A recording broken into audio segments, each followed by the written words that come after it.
Hello Professor Gentner and classmates. I'm Jorge R. Silva, and this is my Psychology 613 Group 2 presentation in Leadership Development in Youth Populations, and I'll be using the example of leader-member exchange, or the LMX theory, in academic success. So you might ask yourself, what is the leader-member exchange LMX theory? The LMX theory suggests that leaders and their followers develop a unique reciprocal relationship, with the leaders selectively delegating, informing, consulting, mentoring, praising, or rewarding each employee. Based on the assumption that the type of relationship between the leader and followers can provide results more predictive of how an organization is doing rather than can the traits or behavior studies. It also examines relationship rather than individual leaders and followers, and looks at the linkages among people rather than simply the people themselves. The LMX theory is also known as the vertical dyad linkage theory. The definitions provided are actually for employment and work setting, but the theory can actually be practiced in any setting, classroom and learning setting. For this presentation, I will be replacing leader with teacher and principal, and follower with students. The LMX theory examines the relationship between leaders and followers, or in the case of academic success, we are using principals, teachers, school staff, and the students of a school. There are three stages of the LMX theory. Number 1, role taking. Number 2, role making. Number 3, routinization. Role taking occurs when students first join a classroom. This can happen in the beginning of a school year, or a teacher receiving a new student into his or her classroom. A teacher uses this time to assess new students with skills and abilities. This can also include observations and the help of rubrics used to help in the assessment. Formal and informal assessment is used. For example, writing, using writing prompts to test grammar and writing skills, reading drills to test reading skills, abilities, and test fluency and vocabulary knowledge. And math skills can be tested also, such as addition, subtraction, multiplication, and division. Stage 2 is role making. New classroom members will work together in projects as a team. The teacher will perform further observations on abilities, skills, and interactions among the students. Subconsciously, teachers will divide their classroom into two groups, the in-group and the out-group.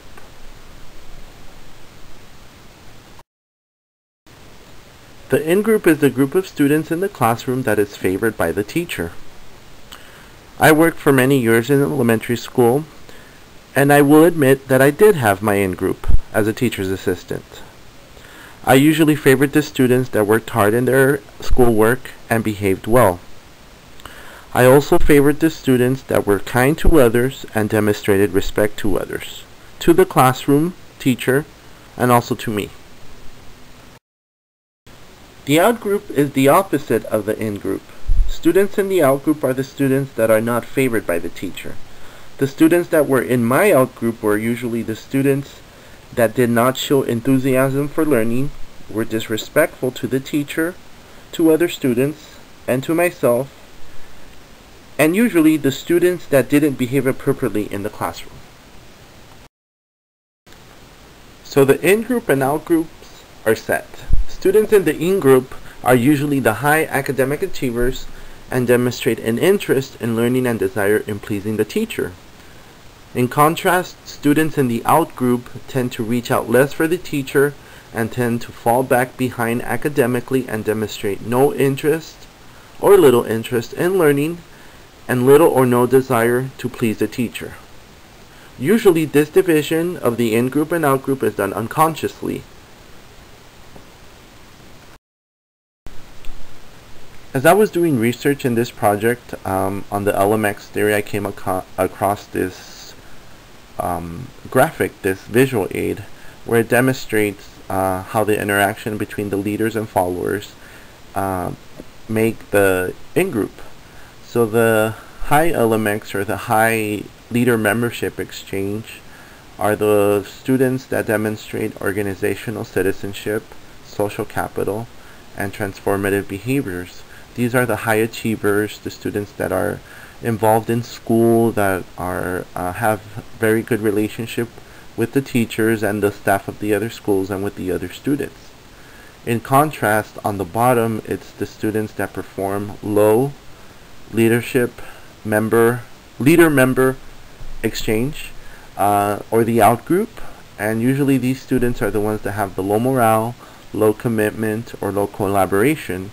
This theory, although it's mostly, it can be in place, and the definitions are in place for the employment or for the workplace, this theory can be put into place into any kind of setting where there's a leader and a follower. And it's very interesting because it makes a lot of sense. As I worked in an elementary school, I could now that I'm taking this course and I'm learning about the LMX theory, I could identify with my past students who were in the in group and who were in the out group, and it makes a lot of sense. It's very interesting when you can put these theories into your own life and practice them into your own life. And now we're going to look into the 3 stages in practicing or putting in place the LMX theory. As you can tell in this visual aid, or this graphic, the relationship between the leader and the follower is what makes the LMX theory, what actually the LMX theory is composed of. And the first stage is to identify the out group. And usually it is very easy to identify the out group. The teacher should analyze the reason the student is in the out group, and questions to ask him or herself is, did they do something to lose my favor to become part of the out group? Do they exhibit bad behavior that makes them part of the out group? Are they incapable in changing their ways to achieve favor from me? And then the teacher can actually make suggestions to change negative behaviors. I remember that there were many times that me and the teacher, one of the teachers that I worked with, we would try to work one-on-one with the students that were part of the out group. And we didn't call it the out group, but we were trying to find out what was making them isolate themselves from the in group, or the high achievers, or what it was that was causing this division. So stage 2 is reestablish relationship. Meet with the student on the out group one-on-one. The teacher needs to take the time to find out if they're happy with the classroom and listen to them, to what they have to say. And what are their goals? What are their educational goals? What are their social goals? What is it that they want to accomplish while they're here in the classroom? And what can you do to make the classroom more engaging and enjoyable, so the students will look forward to being part of the classroom? And number 3 is provide the opportunity to develop the teacher-student relationship. The LMX theory provides the opportunity to establish a teacher-student or mentor-mentee relationship to those who need it. Provides the opportunity to assess the hidden skills and abilities waiting to be discovered and further developed. Usually the students that are in the out group are the ones that either, will fall off the cracks, and really the teacher kind of it's easy to neglect them. So the LMX theory gives this opportunity to identify the students that have been unconsciously neglected and re-establish that teacher-student relationship. So these are the key points and conclusion. Problems to the LMX theory includes believing that every member or student is equally worth of trust to be in favor, when in reality it can be different depending on student output and rendering. For example, this is like believing that every student, no matter what, can can get out of the out group and become of the in group, when in reality it can. It depends on personality, on the relationship between the teacher, the student and the parents, just many factors taken in placing the LMX theory. So it can be good in some cases, it can be productive, but also we have to be realistic, and sometimes it won't work. And the benefits in the use of the LMX theory is to make sure that you're objective in the way that you deal with people, but don't be naive in the way that you apply it. So you also have to have your objective clear in the way that you're dealing with people, but you have to see all the variables as well, not just stick to it and say this is the way that it's supposed to be. You have to see the variables and the environments that the teachers, the principals, and the students come from.